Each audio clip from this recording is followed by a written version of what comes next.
Alright, well, let's see if this works on the Blackberry. This is the big tank. This is the 75 gallon. I just fed them a couple minutes ago. And they're up and about. I don't want to move too fast because I will scare them. But right now they seem to be pretty curious. Just good to see. I don't know if you can sort of see the lighting situation or why they might be so skittish when I move, but I'm going to try and get up here and we'll see what happens.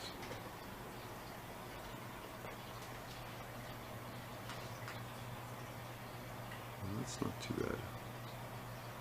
So there's 6 in here. I have a feeling this isn't going to look very good.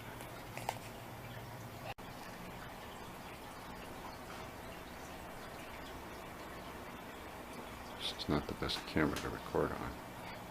They're all by the sponge filter.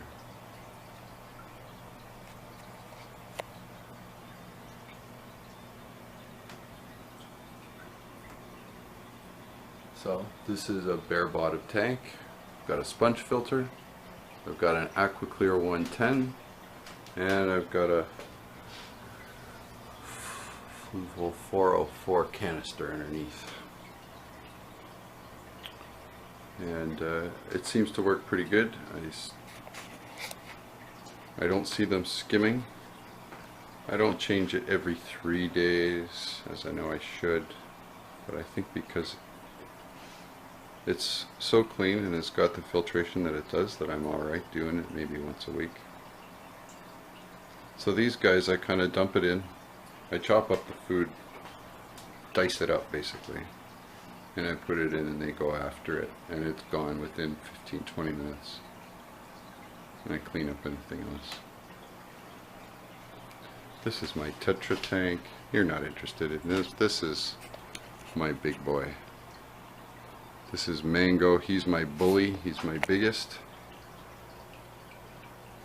He's by himself in here. So this tank does have a gravel bottom. I know. But look at him. He is big and fat, I'm telling you. He is a healthy fish, this one. Big eater. So, okay, so it's a bigger gravel than usual, bigger than like that tank. Probably doesn't make a difference, it's still foreign to him. So what I do with Mango here is I dice it up small enough that it's actually into bite-sized pieces, and I put them into the top one at a time, and he gets the whole bite and swallows it whole. And basically there's minimal waste, but I do get in here at least a couple of times a week to do a gravel clean and a water change, because this tank is not like the other. If I can get a better shot of it.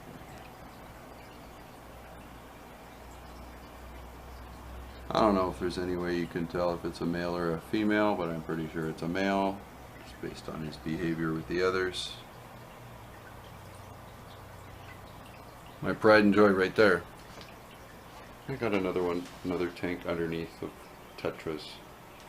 I don't like these stacking tanks. It's really a pain to get to those ones underneath.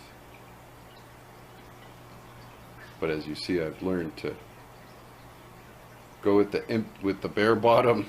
It's just easier overall. This tank, I've got a lot of bottom feeders and algae eaters, so it's not too bad.